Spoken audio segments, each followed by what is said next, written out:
Leyes de los gases. Bueno, son aquellas que van a relacionar las variables o las propiedades que de cierta manera van a describir un comportamiento de un gas en una determinada circunstancia. Es así que tenemos la presión, el volumen, la temperatura y la cantidad de gas. Vamos a hablar de la primera, que es la presión. La presión es la fuerza que van a ejercer las partículas al golpear las paredes del recipiente en el que se encuentran. Mientras mayor sea la fuerza de colisión, mayor va a ser la presión. Y viceversa, mientras menor sea la fuerza de colisión, menor va a ser la presión. El volumen. El volumen va a estar determinado por el tamaño del contenedor en el que se encuentra nuestro gas. Como sabemos, las moléculas de gas están tan separadas de que adaptan la forma desde el recipiente que los contiene, a diferencia del sólido. La temperatura va a estar relacionada con la energía cinética que van a tener nuestras partículas. Mientras más energía cinética tengan, más temperatura habrá.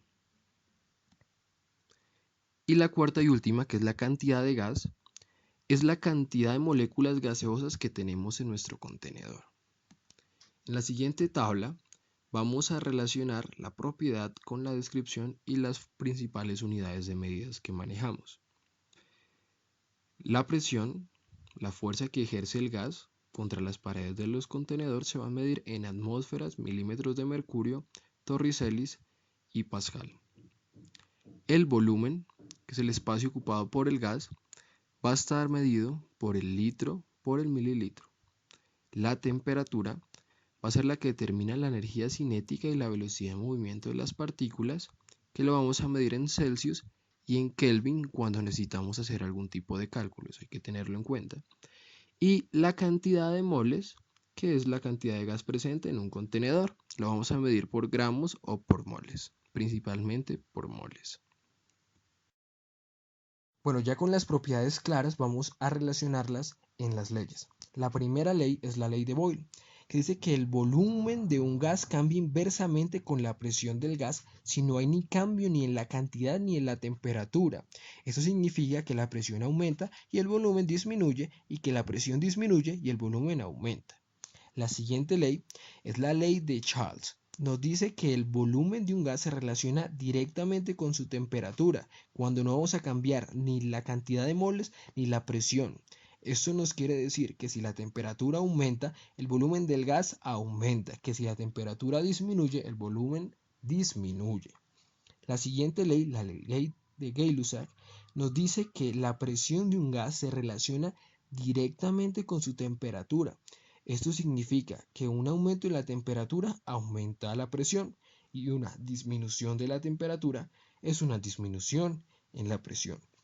La siguiente ley, la ley de Avogadro, nos dice que el volumen de un gas se relaciona directamente con el número de moles del gas cuando la presión y la temperatura del gas no van a cambiar.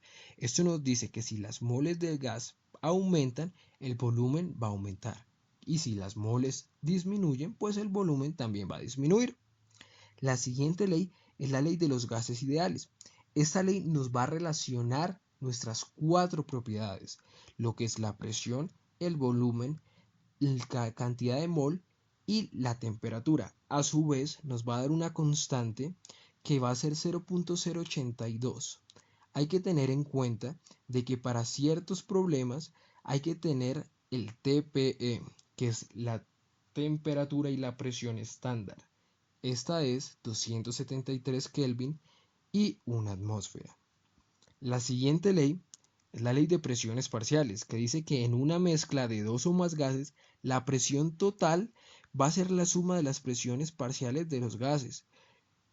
La presión del gas 1 más la presión del gas 2, igual así sucesivamente de acuerdo a la cantidad que haya, nos va a dar la presión total. Ya habiendo visto todas estas leyes, cerraríamos el tema de lo que es las leyes de los gases.